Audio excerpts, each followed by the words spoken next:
aquela pergunta, né? Permitido reformar o apartamento alugado? E ainda estendo para tirar mais uma dúvida, Juliana. O que a gente faz de intervenção dentro de um apartamento alugado, de uma casa alugada? Na hora de sair, o dono do local, ele tem obrigação de abater aquilo de benfeitoria que foi feito naquele imóvel?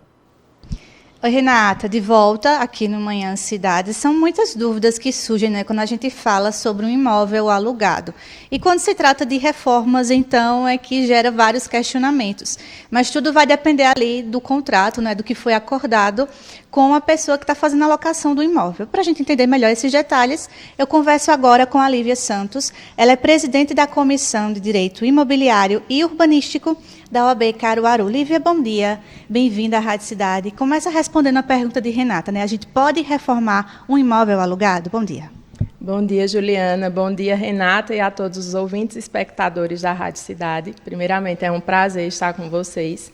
E sim, Renata, é possível realizar algumas reformas em imóveis alugados. Mas tem uns detalhes, né, que precisam ser acordados com o dono do imóvel, o locador, que é onde vai estar a segurança jurídica dessas obras que você vier a fazer no imóvel de outra pessoa. Com relação, então, ao ressarcimento, né? Que tipo de obra é que o inquilino pode fazer dentro da casa? Se ele pode ser ressarcido de alguma forma, se pode ser deduzido ali do valor do aluguel? Como é que isso é acordado, Lívia? Tudo vai depender do contrato. E muitas vezes, embora a locação seja um contrato tão comum, muitas pessoas ainda fazem na informalidade, quando fazem um contrato escrito, né? Quando a locação não vai ali de acordos verbais. Quando você tem um contrato que não prevê a cláusula de benfeitorias, então essas indenizações elas vão ter que ser buscadas junto com o locador. Ele precisa ter tido conhecimento antes para que ele pudesse concordar ou não, e aí sim tem um acordo ali se vai haver indenização ou não.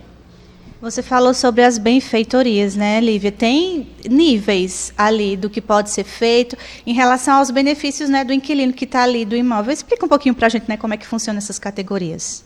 As benfeitorias, elas podem ser necessárias, são aquelas para a conservação do imóvel, podem ser benfeitorias úteis quando você vai agregar ali uma utilidade ao imóvel, e as benfeitorias voluptuárias ou de mero deleite, né? Aquilo que você vai fazer de uma forma extravagante só para satisfazer algum desejo pessoal seu.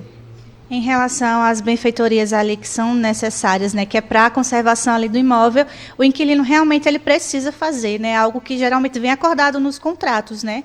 Quando você aluga ali um imóvel, você precisa, por exemplo, quando entregar ele do mesmo jeito que você recebeu. Então, esse tipo de benfeitoria, realmente, o inquilino precisa fazer para conservar o imóvel. Exatamente, Juliana. Um exemplo claro é a pintura. Pintura, substituição de assento sanitário, troca de lâmpada, tudo isso quando você recebe o imóvel. E um detalhe importante, muitas vezes as pessoas, por não fazerem o contrato escrito, ou até mesmo quando fazem, mas não têm o conhecimento técnico necessário, elas ignoram um documento muito importante, que é o termo de vistoria. Esse termo de vistoria você deve fazer, né, assinado com o locador ou a administradora desse imóvel, no momento de entrada e no momento de saída. E ali vai ter um inventário das condições que o imóvel está, para você restituir o bem exatamente como você recebeu. De forma geral, quero alugar um imóvel, mas já estou pensando ali que eu consigo fazer umas reformas ali para a melhoria do espaço. O que é que eu preciso fazer inicialmente antes de alugar esse imóvel? Primeiro de tudo, quando você estiver em busca de um imóvel, se aquela imobiliária, o corretor ou o próprio locador não tiver um profissional que esteja ali elaborando de forma específica aquele contrato, leva o contrato para fazer uma consulta, né? Quando você vê algo muito genérico, você desconfia, porque assim, você está tratando de um bem de muito valor. Mas, para você poder visualizar o que é que eu posso fazer, primeiro ver se é necessário ou se é útil. Se for uma benfeitoria só pela sua vontade, você vai precisar necessariamente do acordo com autorização mesmo com o locador. Em caso de condomínios, a depender dessas, e também de casas, mas geralmente isso para estruturas, né, que vão afetar o direito de outras pessoas. Você vai precisar ainda da autorização do município e ter uma assistência por um profissional, ou engenheiro, ou arquiteto, se essas reformas, essas benfeitorias forem afetar a estrutura daquele imóvel, para garantir a segurança e o cumprimento das normas técnicas. As benfeitorias que a gente faz, né, para a manutenção ali do espaço, precisa comunicar ao dono do imóvel ou posso fazer por conta própria? Para manutenção, entra naquele rol de que você está mantendo o imóvel como você recebeu. Então, você já é implícito, né, da sua relação que você vai conservar o imóvel nas mesmas condições. Se eu desejar fazer a mudança no imóvel, Lívia, e algumas alterações ali que fogem um pouco da manutenção do espaço em si, a primeira coisa a fazer, então, é entrar em contato com o locador. A primeira coisa é olhar o contrato, se não tiver previsto no contrato, entra em contato com o locador de forma escrita, gente. Não existe isso de contrato verbal, até porque dificilmente você entra no imóvel para sair daqui a um mês, né? Geralmente são relações ali que perduram no tempo e que precisa estar documentado como foi que aquela contratação aconteceu. Para essas modificações, entrando em contato com o locador, né, acordando ali tudo isso em contrato, pode existir a possibilidade aí de ser deduzido do valor do aluguel, ou não ser, ou então realmente não funciona dessa forma, já que é uma modificação aí que foge um pouquinho, né, da manutenção mesmo do espaço. É uma reforma que eu quero fazer para melhorar o lugar onde eu estou morando.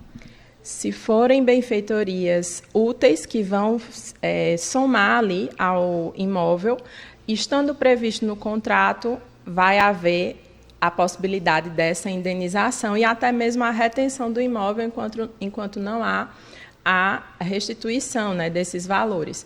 Mas em caso de benfeitorias só por deleite, né, só pelo seu bel prazer, ele também precisa concordar. Ele tem o poder de não concordar, e se ele não concordar ou se ele for silente, você não pode realizar. Se ele não concordar, você não vai ter ali o direito de poder ser indenizado, porque esses bens você vai ter que retirar mesmo para devolver o imóvel nas condições que foi locado.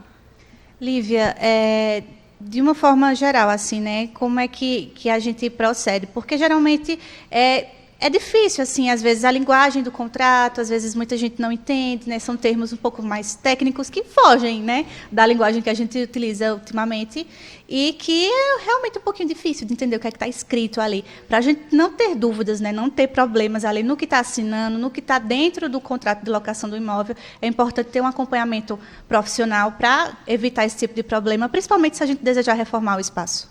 Exatamente, Juliana. Se você está em dúvida do que é que consta no contrato, se seu contrato é seguro, procure um profissional especializado. Procure, de preferência, um advogado. Muitas imobiliárias e corretores possuem assessoria jurídica, mas é aquela coisa, ficar ali no meio entre os dois, porque o que ele quer é realizar a locação. Mas, se você tem dúvida, procure um profissional especializado em direito imobiliário que vai poder estar consultando o contrato, esclarecendo suas dúvidas, os termos técnicos e trazendo segurança para a relação. Perfeito, Lívia, muito obrigada pelas informações. Lívia Santos conversando com a gente aqui, ela é presidente da Comissão de Direito Imobiliário e Urbanístico da OAB Caruaru, né, tirando nossas dúvidas com relação às reformas nos imóveis alugados, né? A Lívia disse aqui para a gente, né, reformas para manutenção do espaço, né, como pintura, às vezes um reboco, algo desse tipo. O inquilino pode sim fazer, né, é necessário que ele faça, porque geralmente o contrato prevê que o imóvel seja ali feita essa manutenção, mas qualquer outra modificação no espaço tem que ser acordado com o locador, tem que ver o que é que está dito ali, né, especificado no contrato. Então, essa relação precisa existir, principalmente precisa estar no contrato, né, Lívia? É importante, né? Essa concordância ela não pode ser só de boca a boca, tem que estar registrado oficialmente. Renata. Ô, Juliana e Lívia, vou contar uma história bem rapidinho que eu vi, acho que foi ontem nas redes sociais. uma menina dizendo que chegou no apartamento, o apartamento não tinha telas, aquelas telas de proteção, e colocou em todo o apartamento. Ela ficou um tempo razoável, não foi que colocou e daqui a um mês saiu, não. Ficou um tempo razoável, não sei se ela tinha filho, alguma coisa assim. E na hora de sair, ela disse que essas telas custaram R$ 1.500. E ela falou com o inquilino, olha, tem como você abater, alguma coisa assim? Aí o cara disse, não, tá, não tem como fazer nada, você colocou porque você quis. Aí ela veio prontamente, passou a tesoura em todas as telas e entregou o apartamento com as telas danificadas. E aí tá tudo certo. É dessa forma que ela funciona, investiu, né? Lívia? Oi? Foi o dinheiro que ela investiu, né? Então, se não tinha um abatimento ali, ela podia realmente fazer isso. Exatamente. Eu vi esse caso também, Renata, e foi muito curioso, porque ela tomou a medida, o dono e a corretora ficaram indignados, mas não tinha nenhuma previsão no contrato, era algo que ela tinha o total direito de fazer. Pronto. Tá aí. Isso aí, por isso que tem que estar realmente previsto tudo no contrato. Obrigada, Juliana. Um abraço para a Lívia Santos também. Pois é, aí ela ainda diz assim, eu fiquei sabendo depois que eles já iam alugar o apartamento para outra pessoa que tinha pet, ou era gato, ou alguma coisa assim, aí se lascou. Não aceitou já com abater. E já ia poupar a instalação, tá vendo? Não aceitou. Tem que conversar, minha gente. Conversando, todo mundo se entende. 10h23, WhatsApp Cidade.